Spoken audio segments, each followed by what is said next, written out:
Minutos y es momento de entrar, analizar y debatir el tema del día. Y efectivamente el tema del día hoy tiene que ver, Hugo Mario, con la pobreza y con el hambre, porque evidentemente con la pobreza después viene el hambre y ya estamos viendo cómo hay niños en Colombia que se están muriendo de física hambre. Y esa noticia surgió ayer en el sur del país.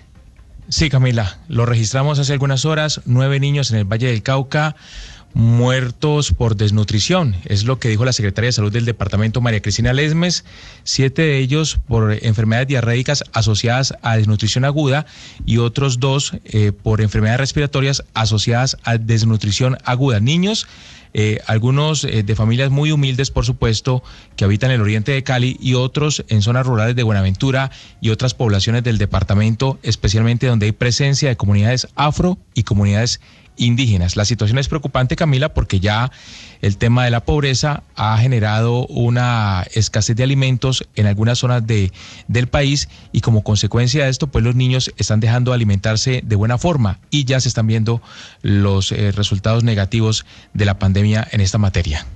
Hugo Mario, hoy vamos a hablar con expertos sobre somos más pobres en este momento en Colombia. El coronavirus nos trajo mayor pobreza, nos llevó para atrás en muchas de las conquistas que habíamos tenido y vamos a hablar con expertos al respecto, vamos a hablar con con el exalcalde del municipio que mejor erradicó la pobreza en Colombia, pero también con el exgobernador del departamento que mejor erradicó la pobreza en una región nacional y con un experto en temas de desnutrición, en temas de pobreza, trabajando desde el sector privado, pero sobre todo desde una ONG. Pero quiero empezar con el decano de la Facultad de Economía de la Universidad del Rosario y experto en extrema pobreza, con el doctor Carlos Sepúlveda, para que nos dé una radiografía y sepamos, yo sé que muchos colombianos lo están viviendo en carne propia, pero doctor Sepúlveda, bienvenido, gracias por estar con nosotros, para que usted nos diga y nos cuente qué tan grave está siendo el aumento de la pobreza por cuenta del coronavirus.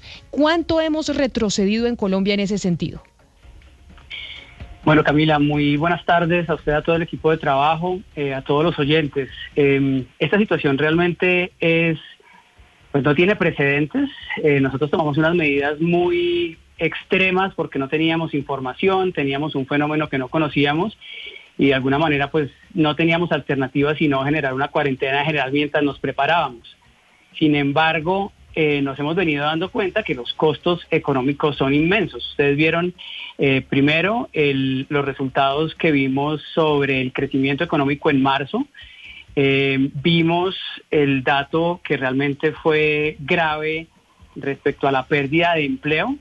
Y detrás del dato de la pérdida de empleo también está el dato de la pérdida de ingresos.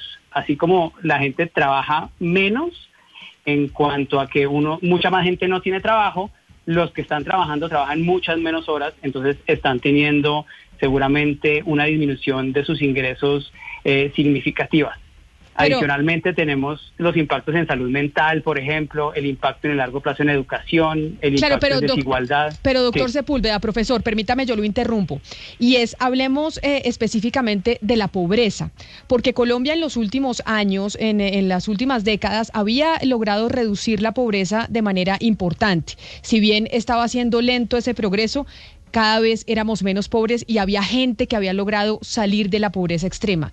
Hoy, por cuenta del confinamiento, que ya muchos nos dicen que tocaba hacerlo, hay otros que mencionan que tal vez no había que hacerlo de manera tan estricta, pero ese es otro debate, pues hay gente que está regresando a la pobreza.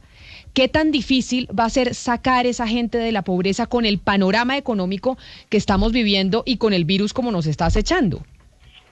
Es difícil. Realmente Colombia avanzó mucho sacando gente de pobreza, pero también enfrentábamos una trampa de vulnerabilidad en nuestro crecimiento. Teníamos más clase media, pero gran parte de esa clase media era vulnerable. Ahora, este choque golpea fuertemente a los pobres y a los vulnerables, porque somos, primero, muy informales, tenemos una alta informalidad laboral, y este encierro impacta directamente a esos trabajadores, y adicionalmente el gobierno no los tiene mapeados ni registrados, ni tiene canales activos para que las ayudas lleguen rápidamente. Segundo, cuando se pierde trabajos, afectan principalmente a los trabajadores menos calificados. Ellos tienen mayor probabilidad de perder su trabajo, menor probabilidad de tener acceso, de trabajar en acceso remoto, y también una vez pierden el trabajo, más dificultad de transitar hacia otros sectores.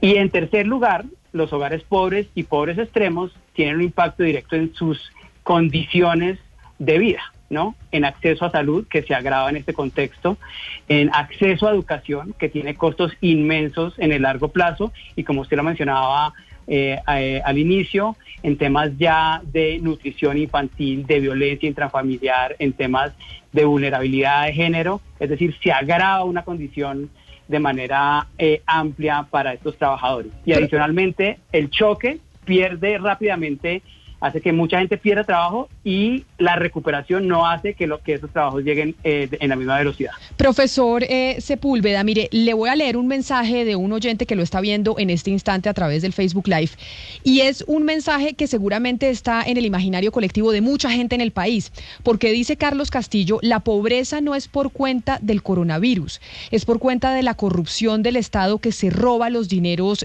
de las ayudas. La gente sí dice: acá hay un problema de corrupción enorme, y tal vez no seríamos tan pobres, tal vez no estaríamos viendo lo que estamos viendo en temas de desnutrición en este momento que nos afecta la pandemia, si no tuviéramos la corrupción. ¿Eso es verdad, profesor? En gran parte sí. Nosotros tenemos problemas estructurales. Uno de esos es la corrupción, pero también son los acuerdos que como sociedad hemos establecido respecto al sistema tributario, que nos permite, por ejemplo, redistribuir ingresos frente a la fortaleza institucional a lo largo del territorio, frente a las barreras de acceso a educación y salud. Entonces, la corrupción es una barrera inmensa que no nos permite avanzar en resolver estos problemas estructurales, pero tenemos que también, como sociedad, ponernos de acuerdo en cómo vamos resolviendo estos puntos uno a uno, ¿no? Flexibilidad laboral, un tema más justo desde el punto de vista pensional, un tema de apoyo a la niñez, etcétera. Pero mire, profesor Sepúlveda, un poco poniéndole números a lo que le decía Camila, es que en el 2000 estábamos en 49.7% de pobreza, en 20 años logramos bajar al 27%. Un estudio de la Universidad de los Andes dijo que vamos a volver a subir al 47%, o sea, vamos a coger 16 años de progreso y los vamos a tirar por la borda solamente en 3 meses de cuarentena. Yo quiero preguntarle si este progreso que tuvimos en 16 años entonces sí era real, porque entonces estamos aplaudiendo este progreso, pero ¿cómo puede ser un progreso real sacar a tantas personas de la pobreza y solamente con 3 meses de cuarentena todos vuelven a recaer en la pobreza? Es decir, ¿esto sí era realmente un progreso? ¿Había que aplaudirlo o era ficticio? No, realmente una de las revoluciones que ha hecho Colombia y América Latina es su avance en el tema de pobreza. Nosotros pudimos construir, por ejemplo, una red de protección social importante, y eso también se ha visto en esta pandemia. Los programas de Familias en Acción, Jóvenes en Acción, Adulto Mayor, permitieron que muy rápidamente llegaran ayudas a familias pobres. Sin embargo, como les decía, al mismo tiempo teníamos un crecimiento supremamente vulnerable. Íbamos constituyendo una clase media muy débil y basado en una estructura que era muy susceptible a choques, como el ser una economía informal. Entonces, esas dos condiciones nos llevó a que un choque de esta magnitud que estamos viviendo ponga en riesgo real todo lo que avanzamos en los últimos años. Decano, pero el hambre y la pobreza pues son formas de perpetuar todos estos ciclos que no permiten que haya movilidad social. ¿Se ha calculado cuál va a ser el impacto en el campo de la movilidad social? Pues mire, todo depende de las decisiones que nosotros tomemos en este contexto. Si no hacemos nada, efectivamente nos podemos retrasar, podemos devolvernos 2 décadas. Pero también tenemos la oportunidad, por un lado, para entender que es importante una reactivación económica, no un aislamiento inteligente, sino una reactivación inteligente. En segundo lugar, fortalecer nuestra estructura de protección social, brindarle rápidamente ayudas a las familias pobres, que ya se hizo, ya se llegó a un programa, se está iniciando un programa de ayuda a las familias vulnerables, que es incipiente, con problemas, pero que realmente ha sido muy rápido, pero sobre todo solucionar problemas estructurales que tenemos en Colombia. Nosotros somos desiguales en todo el sentido e informales en todo el sentido. Entonces tenemos que las acciones que tomemos que lleven a generar procesos de formalización, de bancarización, de mejora en la capacitación de las personas que están están perdiendo el empleo, y podemos terminar en un equilibrio mucho mejor. Si no hacemos nada, efectivamente se puede borrar de un tajazo en 3 meses todo lo que hemos avanzado en 2 décadas. Claro, pero ya que estamos hablando de qué se puede hacer, porque lo cierto es que en estos 3 meses, 2 meses de confinamiento, pues hemos visto cómo la pobreza ha aumentado, cómo ha aumentado el hambre por la falta de productividad de la economía. Por eso yo les había dicho que íbamos a hablar con alguien experto también en temas de superación de pobreza desde el sector no gubernamental, pero que también estuvo en el gobierno, y es Samuel Azud. Samuel Azud fue director de la Agencia para la Superación de la Pobreza y hoy es el fundador y director de Fútbol con Corazón, que es una empresa que utiliza la fuerza pedagógica del fútbol para la educación socioemocional de los niños y los jóvenes. Señor Azud, bienvenido a Mañanas Blue. Gracias por acompañarnos en esta discusión sobre la pobreza, porque en este momento, después del confinamiento, es una realidad que en Colombia somos más pobres. Bienvenido. Muchas gracias, Camila. Un saludo para todo el equipo de trabajo de Blue Radio y a todos los oyentes. Señor Azud, ¿qué se puede hacer? Es una realidad, y es que tenemos hoy más pobreza que hace 3 meses por cuenta de cómo nos pegó la pandemia, por el confinamiento, y el panorama económico a futuro pues no es muy alentador. ¿Qué se puede hacer? ¿Qué se puede hacer para que esto no retrase aún más todos los logros que veníamos alcanzando en términos de erradicación de pobreza y del hambre? Pues sí, Camila, es una pregunta muy buena. Hay que recordar varias cosas. Primero, que venimos con una tragedia sin precedentes, es decir, no tenemos historia reciente de lo que está aconteciendo. Hay muchas cosas que no sabemos. Segundo, hay mucha incertidumbre y mucha confusión. El de esta pandemia, de este virus, se comporta a veces en forma poco simétrica, un poco errática. Pero preocupa, eso sí, mucho el retroceso en los avances sociales que hemos tenido.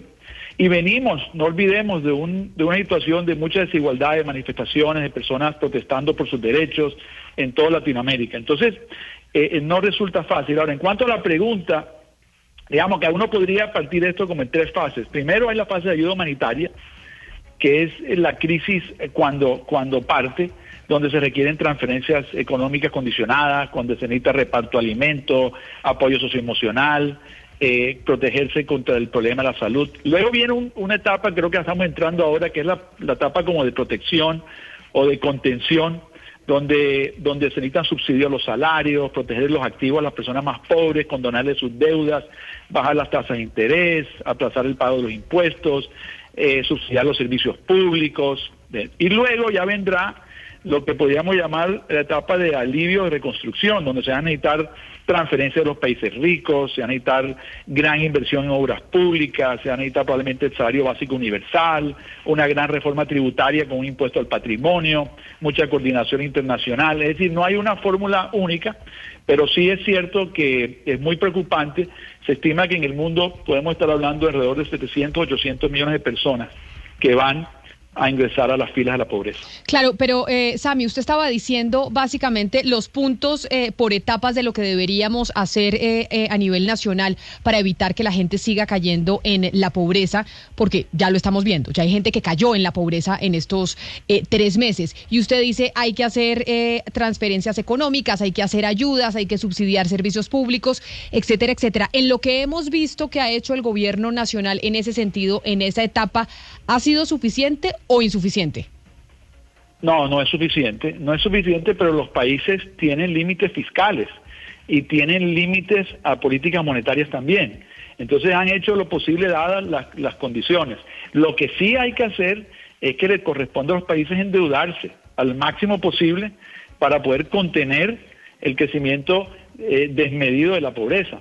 Y nos toca tomar medidas extraordinarias para momentos extraordinarios. Recordemos también, Camila, que los 20 países más ricos del mundo son el 85% del Producto Interno Bruto del planeta. Y es necesario que esos países ayuden a los países como los nuestros en vía de desarrollo a poder financiar la protección social para evitar un aumento de pobreza más allá de los índices que podemos tolerarnos. Entonces, sí se requiere una buena dosis de trabajo internacional.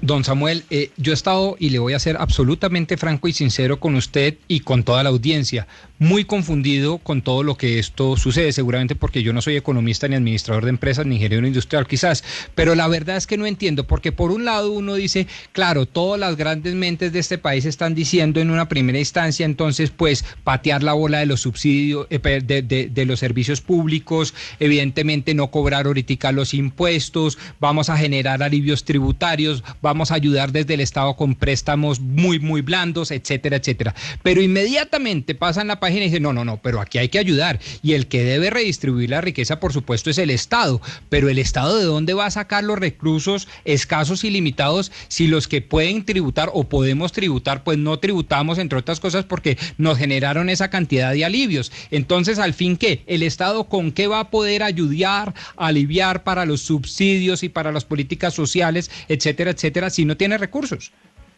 Pues yo estoy fundamentalmente en contra de esa idea de que la pobreza es un problema del Estado.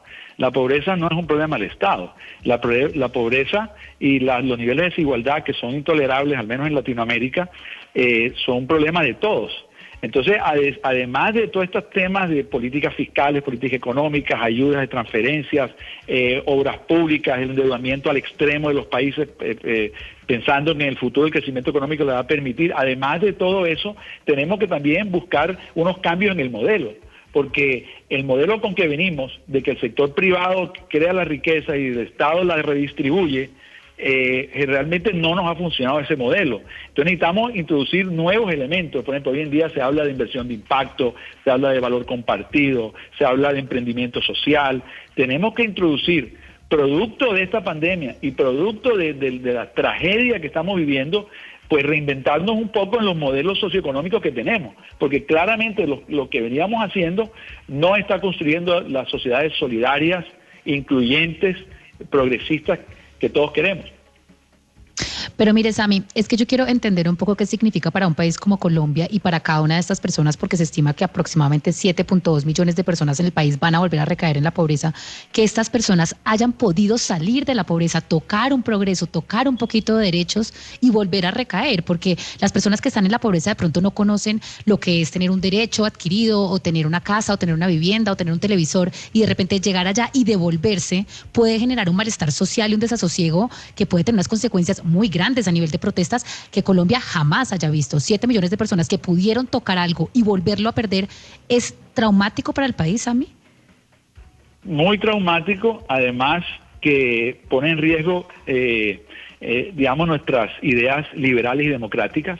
Hay unos riesgos políticos que vienen acompañados de esta tragedia de aumento de pobreza, por lo cual hay que contenerla con todas las herramientas que tenemos a disposición nuestra. Entonces, la preocupación es válida y la tenemos todos. Lo que tenemos que actuar para evitar una situación calamitosa o de esas proporciones. Y la forma de hacerlo es con política monetaria, con política fiscal, con el apoyo de los países industrializados, con un trabajo universal de apoyo entre las naciones y con la posibilidad de hacer ajustes al modelo que traíamos, introduciendo nuevos elementos y elementos como el salario básico universal. Habrá que hacer una reforma tributaria con unos impuestos por ciertas épocas, pero nos toca recurrir a todas las herramientas que tenemos en nuestro arsenal para poder contener la dramática pérdida de valor de la sociedad y el incremento desaforado en los niveles de pobreza. Y sí, que asustan y preocupan tremendamente. Entonces no podemos escatimar esfuerzo y tenemos que hacer todo lo que esté a nuestro alcance. Es que es muy preocupante, y sobre todo por las cifras que estamos escuchando. La cantidad de personas que en 3 meses volvieron a la pobreza, que habían salido de la pobreza y en 3 meses por cuenta del confinamiento vuelven otra vez a estar en esa línea. Pero quiero hacerle una pregunta a los dos, porque aquí se está diciendo y se ha hecho una crítica importante al ministro de Hacienda, Alberto Carrasquilla, encargado de la política fiscal del país, y es que el ministro Carrasquilla está siendo un poco tacaño. Dicen coloquialmente algunos congresistas que toda esa inversión de ayudarle a las empresas, a la población, los mercados, los subsidios, está haciendo muy poco, y además llegó tarde. Sami, yo le quiero preguntar eso a usted y también al profesor Sepúlveda, pero empiezo por Samuel. Y ¿usted cree que el ministro Carrasquilla está siendo un poco tacaño y llegó tarde con las ayudas? Pues no puedo decir eso, Camila, porque no conozco el detalle de lo que tiene el ministro guardado, hacia qué son lo que va a ser el futuro, con qué recursos cuenta. Nosotros ya tenemos un déficit no menor en las cuentas fiscales. Entonces tenemos que mirar cuánto vale, cuánto tiempo va a tomar y cómo esas ayudas o esas inversiones se hacen en el tiempo. No podemos gastarnos toda la pólvora en la primera etapa y tenemos que hacerlo de manera que sea ordenada, pero no tengo la visión completa que tal vez tiene el ministro. Lo que sí es cierto, por lo que vimos en las noticias que ustedes mismos en radio, Blue Radio lo ha dicho hoy, lo que sí sabemos es que el gobierno sí tiene capacidad de endeudamiento y sí tiene forma de recurrir a las instancias internacionales para tener recursos y tratar de contener la problemática. Profesor Sepúlveda, y esa misma pregunta para usted sobre si, como dicen muchos, el gobierno llegó tarde con las ayudas, por ejemplo, a los subsidios de la nómina, a los subsidios de otros aspectos, y que el ministro Carrasquilla está siendo un poco tacaño en estos sentidos, y que eso puede ser, entre otras cosas, una de las razones del incremento de la pobreza estrepitosa que estamos viendo en tan solo 3 meses.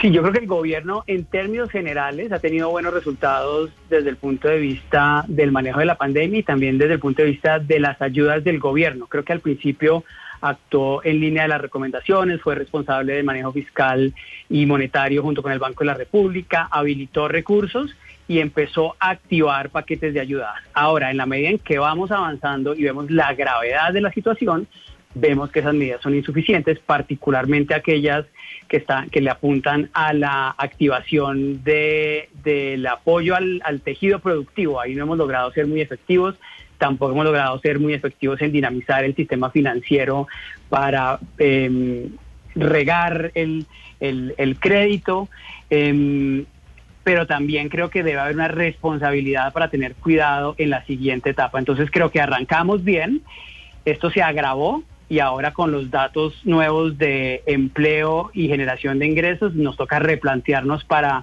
hacer mucho más intensos las ayudas, buscar más recursos y empezar a pensar en reformas de fondo.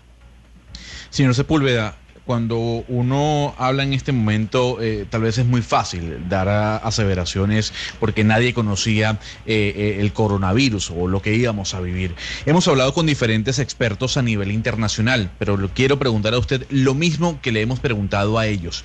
Y es, ¿para usted el confinamiento es la mejor solución? ¿Fue la mejor solución? El confinamiento fue una medida radical, fue una medida desesperada, aunque un fenómeno que era completamente desconocido.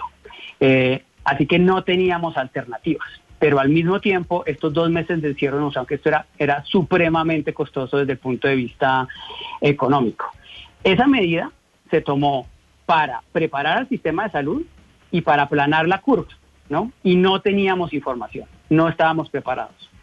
Ahora tenemos algo más de información, algo más de capacidad y ya no tenemos, ya no podemos soportar desde el punto de vista económico ese encierro. Entonces, así como al principio no teníamos alternativa muy clara, aparte de confinarnos, ahora creo que no tenemos alternativa aparte de aprender a tener una reactivación inteligente.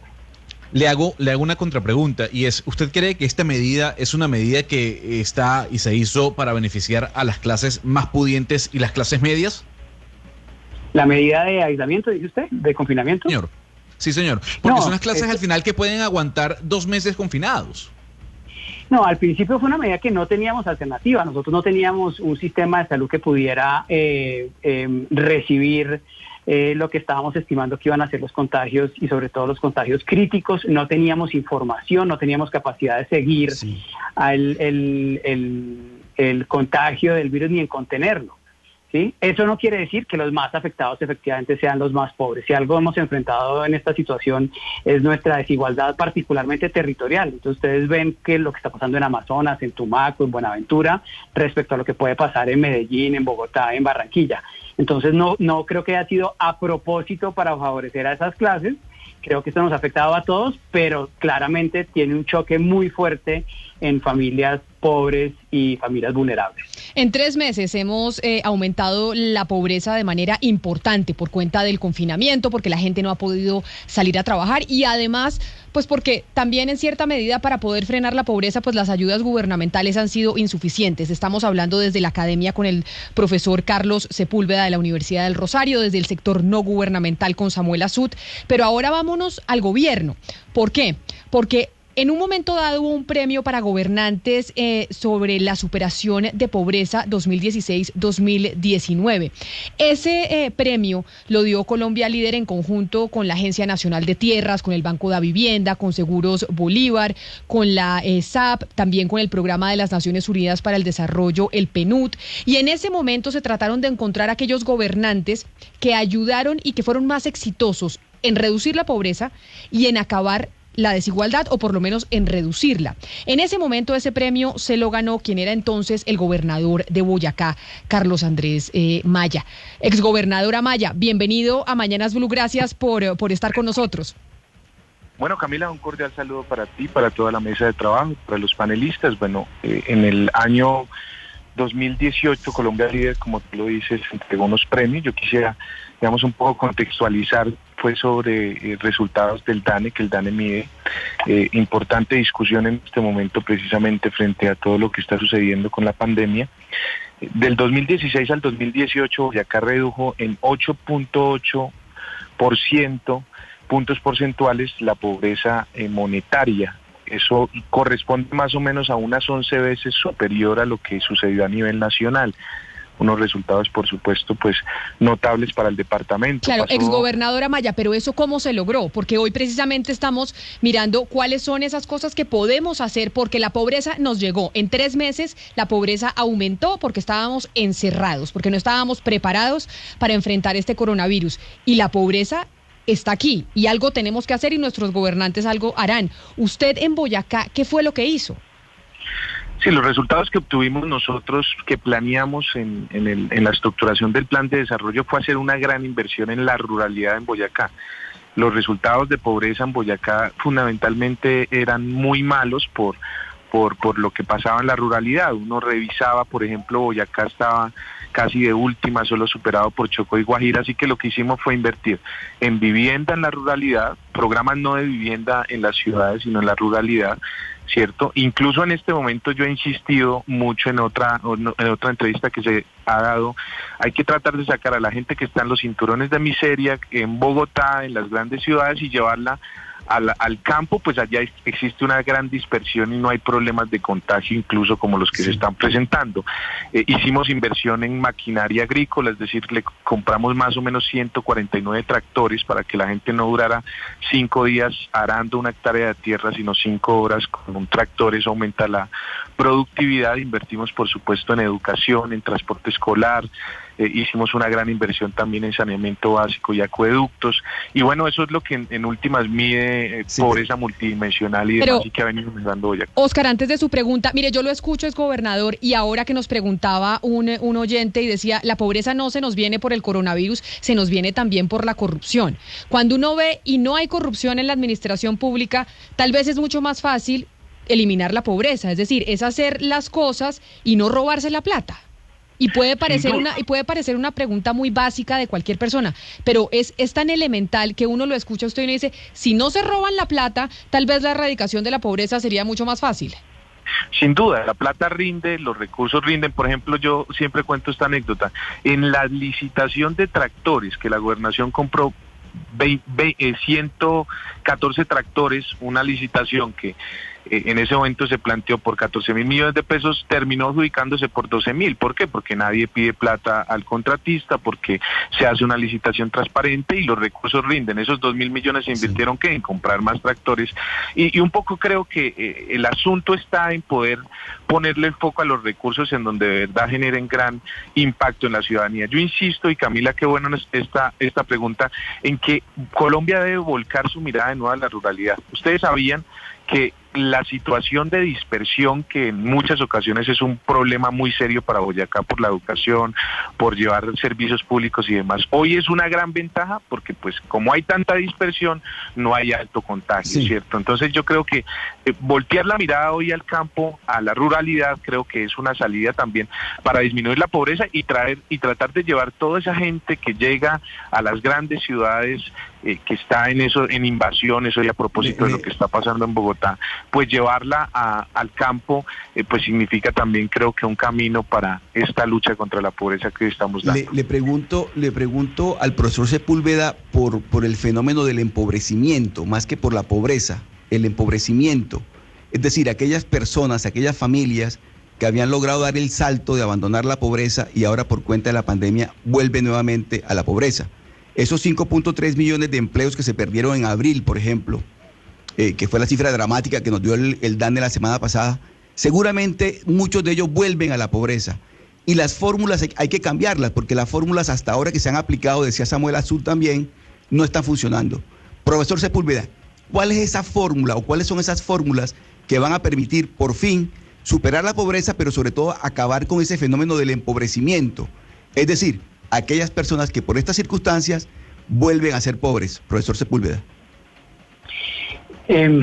Bueno, yo aquí sigo en la línea de lo que planteaban al principio sobre repensar el modelo, y frente al modelo yo me refiero más a nuestro contrato social y cómo logramos generar un mercado laboral dinámico, productivo. Pero y en ese lleno de sentido, oportunidades. ahí ya que usted dice eso, profesor Sepúlveda, puede ser una buena idea lo que dijo el exgobernador Amaya en Boyacá, y es volcarse nuevamente a la ruralidad, no engrosar los cinturones de pobreza en las ciudades como Bogotá, Cali, Medellín, Barranquilla, y básicamente volver al campo en donde hay falta de población, que era lo que le pasaba a Boyacá. Esa puede ser una forma de repensar y cómo erradicar la pobreza.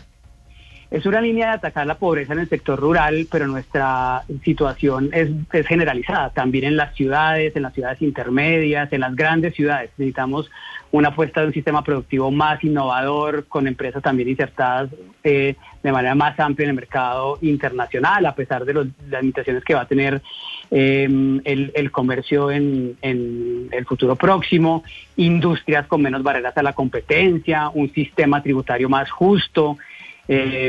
Pero creo que las reformas más importantes son el acceso a oportunidades, sobre todo a un sistema educativo de calidad y a un sistema de salud de calidad. Nosotros en el largo plazo no podemos sacar de manera sostenible a la gente de la pobreza si no generan ingresos, y eso lo hace un mercado laboral productivo, dinámico, que tenga una fuerza de trabajo capacitada. En eso así como hemos avanzado en cobertura, tenemos un rezago en calidad inmenso, en salud, en educación, en ciencia y tecnología de calidad.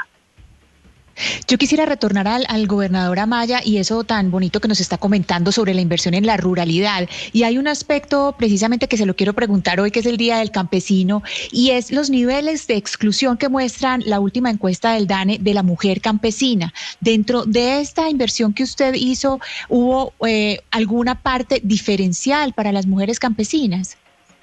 Claro que sí, nosotros hicimos un programa de liderazgo con la SAP que llevamos a muchos sectores rurales, en donde el único espacio de encuentro son las escuelas rurales, y llevamos profesores allí de la Escuela Superior de Administración Pública con la Secretaría de Integración Social de Boyacá para empoderar a las mujeres. Eso dio como resultado una enorme participación en la política de las mujeres, en consejos municipales.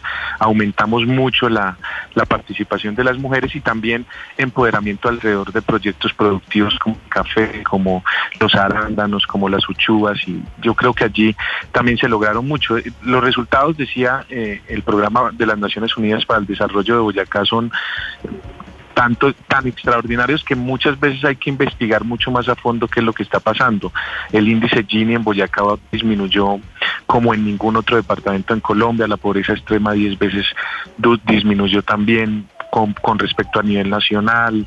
En la pobreza multidimensional también pasamos al 5º lugar. Es decir, allí pasaron muchas cosas que se tienen que sumar alrededor de muchas otras estrategias que no solo tuvieron que ver con inversión en la ruralidad, sino también con una política de alta inversión en la educación. Pero yo quisiera insistir en esto, y yo creo que es bueno que los grandes analistas también lo piensen como una posible salida. En las grandes ciudades existen muchos cinturones de miseria, personas que viven en unas condiciones difíciles y que no tienen cómo ordeñar una vaca ni sembrar en una hectárea de tierra papa o algo para su subsistencia. En la ruralidad sí lo podemos lograr. En la alta dispersión que tenemos disminuimos el contagio, que probablemente va a ser una lucha de todo este año y el próximo año, por lo menos la mitad de año. Entonces yo creo que hay que mirar cómo podemos hacer grandes inversiones en trasladar a esas personas para allá, y eso nos va a ayudar mucho. Por supuesto tendremos que tener estrategias en las grandes ciudades, pero sí insistir en que en la ruralidad creo que hay una salida importante para este momento difícil. Camila, no sé, si pudiéramos dedicar unos minuticos a la clase media, que como decía Oscar Montes, es la que también se está empobreciendo. Esa es la que va a llegar a la pobreza. O sea, la clase media que habíamos logrado engrosar tantos años, ahora la estamos adelgazando, y es esa gente que se está yendo a la pobreza, que como decía Valeria, compró un televisor, pero ya no lo va a tener, tuvo acceso a ciertas cosas, a educación, a pagarle la universidad a sus hijos, y probablemente al que viene más chiquito no lo va a poder hacer. Y quería plantearle a Samuel Azud, por ejemplo, el tema, o sea, lo que comentan hoy quienes aún permanecen en la clase media, un ciudadano que vive en una ciudad en estrato 3, 4, dice, mire, las políticas sociales del gobierno están todas direccionadas a los vulnerables, y eso está bien. Colombia Mayor, Familias en Acción, Jóvenes en Acción, todos esos programas sociales, pero para nosotros, ¿qué? No clasificamos en nada, somos muchos independientes y estamos empobreciéndonos. ¿Qué va a pasar con nosotros en la pospandemia? Y no sé si Samuel se le ocurre, el gobierno cómo podría direccionar también sus políticas sociales y concentrarse en esa clase media para que no caiga en la pobreza. Sí, recordemos un poco que en Colombia más o menos el 25% de la población, y eso medido por ingreso monetario, vive bajo pobreza. Desde luego hay un 40% más o menos que se habla que son vulnerables, es decir, un ingreso entre 4 y 10 dólares al día. Quiere decir que no está en clase media, sino está en un sector que se llama la vulnerabilidad. Y luego hay como un 30% de la población que es así, es lo que se llama clase media. Y es cierto, esa clase media en Colombia es muy pequeña. Solamente en Latinoamérica, países como Chile o México han logrado que casi el 50% o un ligeramente superior a eso sean ya clase media. Cuando eso se logra, la institucionalidad y los riesgos políticos de un país se reducen. Todavía Colombia está lejos de eso. Pero lo que podemos saber es que para poder avanzar luego de la pandemia y durante la pandemia, nosotros necesitamos tener las estrategias económicas bien cimentadas y las estrategias sociales también. Es decir, no puede haber avance social si no hay crecimiento económico. El crecimiento económico es necesario para el avance social. No es suficiente, pero sí es necesario. Ahora, sí, hay oportunidades en el agro, hay oportunidades en hacer industria con alto contenido científico y tecnológico, hay posibilidades en diversificar nuestra economía que está dedicada a productos naturales, hay oportunidades en el turismo. Todos son estrategias económicas, pero también hay que tener una estrategia social que permita construir sociedades mucho más incluyentes, porque el crecimiento económico se concentra en una parte de la población. Si nosotros miramos la desigualdad de Colombia y la de Gran Bretaña, por ejemplo, antes de que el Estado haga un efecto redistributivo, tenemos el mismo nivel de desigualdad, pero después cuando metemos el componente redistributivo, pues la desigualdad en Gran Bretaña baja muchísimo. Y en Colombia no baja la desigualdad con el trabajo redistributivo, porque no hay realmente un trabajo redistributivo tan fuerte. Se requiere aumentar los ingresos tributarios. Colombia registra el 18% de su Producto Interno Bruto como ingreso tributario. Eso es bajísimo. Necesitamos los países que logran mejorar esas condiciones, necesitan al menos el 30% del Producto Interno Bruto como ingreso tributario, para luego invertirlo en educación, en salud y vivienda, las dimensiones más importantes en superación de pobreza. Entonces, aquí no hay fórmula mágica, aquí tenemos que hacerlo entre todos. Aquí los países que les ha ido mejor en esta pandemia son aquellos que tienen buena educación, que tienen buena cultura ciudadana, que han implementado la tecnología. Hay países que con la tecnología no han tenido que hacer ningún tipo de aislamiento, países que han tenido gobiernos incluyentes, países que han ahorrado en el pasado. O sea, son aprendizajes que tenemos sobre sociedades que están menos golpeadas y que nos sirven de cómo hacerlo hacia el futuro. Pero el reto será enorme y la solución no está en uno de nosotros, está en todos nosotros.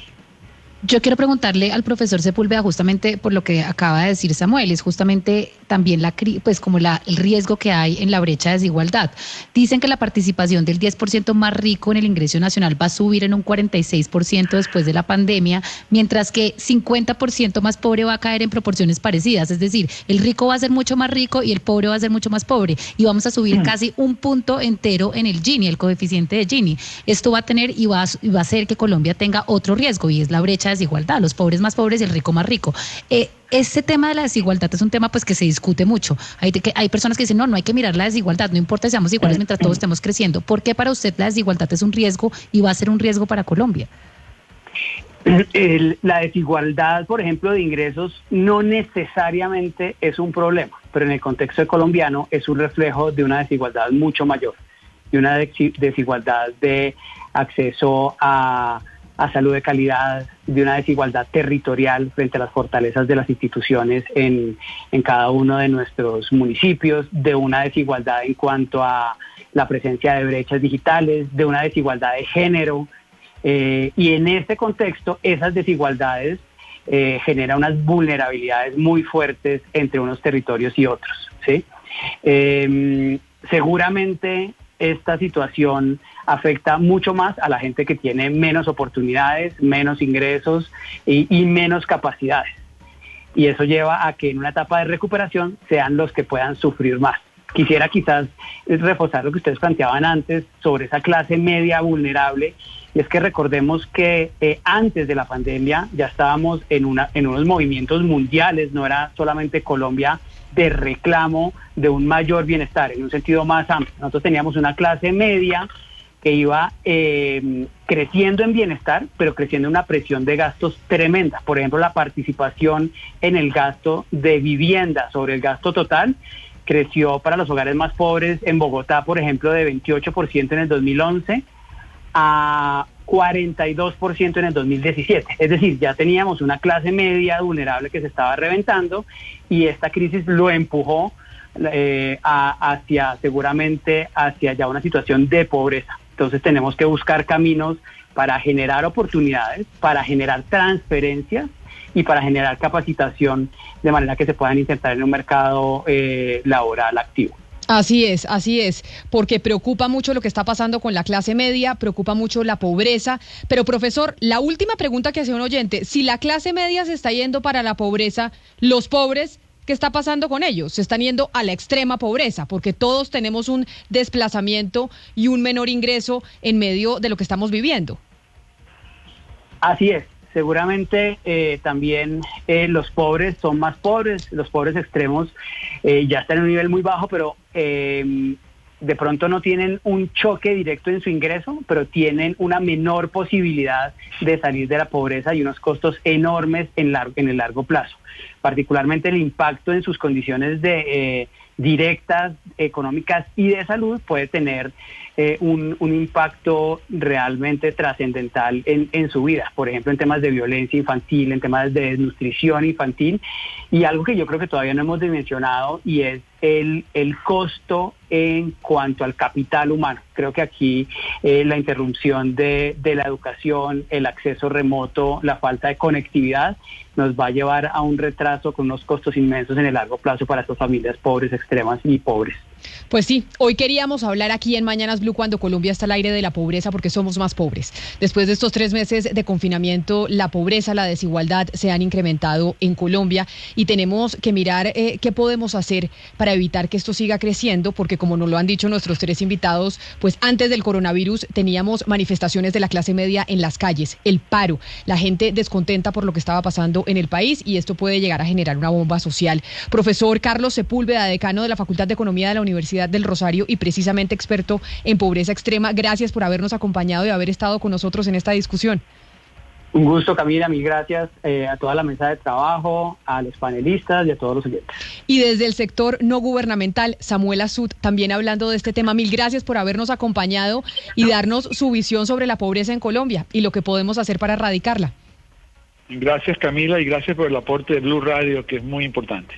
Y exgobernadora Maya, usted que tuvo el éxito de poder sacar de la pobreza durante su periodo en el departamento de Boyacá, gracias por explicarnos lo que hizo y ojalá el coronavirus pues no vaya a reversar todas esas conquistas que usted logró cuando estaba de gobernador.